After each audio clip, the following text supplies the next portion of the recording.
government of climate change, Excellencies, heads of state and governments, distinguished delegates, ladies and gentlemen. Mr. President, thank you very much for being a gracious host of this August Assembly that sets the tone of Africa's growth now and the future. I thank the government and the people of Kenya for the excellent preparation of the summit and the warm reception accorded to me and my delegation.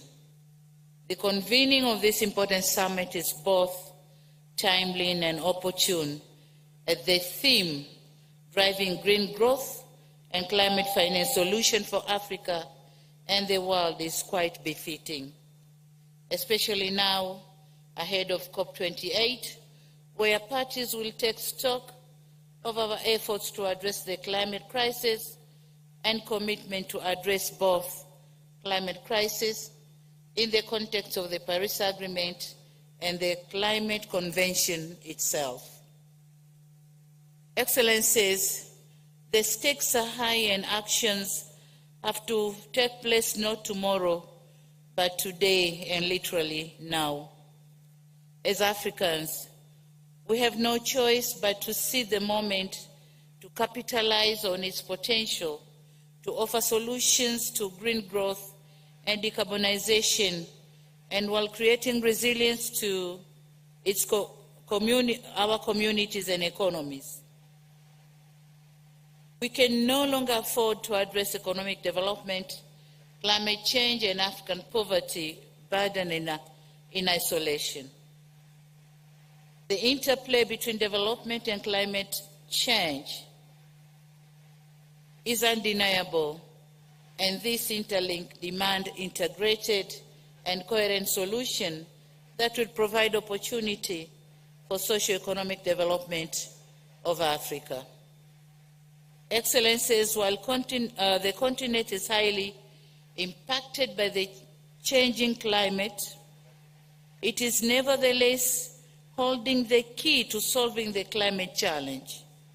The just released Economic Development in Africa Report 2023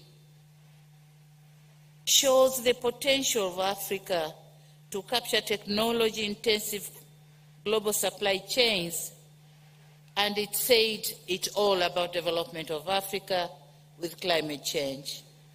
It provides a unique insight into Africa's centrality to the green transition that will clearly transform our continent economies. It is said that all metals and minerals that are important and strategic for the low carbon transition are abundantly found in Africa.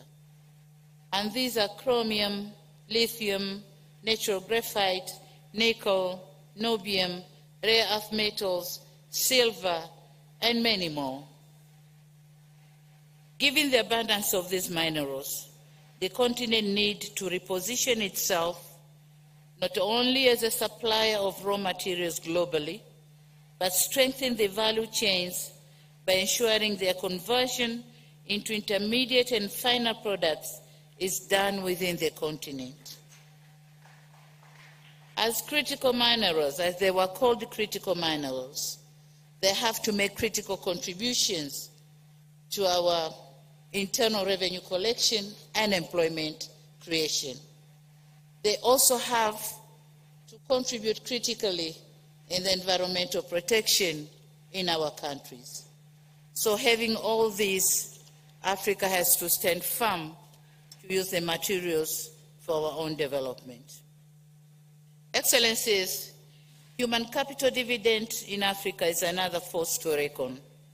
To avoid the past mistakes in the history of our continent, we need to focus on human capital advancement by training our own people, especially youth, so as to be able to reap from these vast opportunities.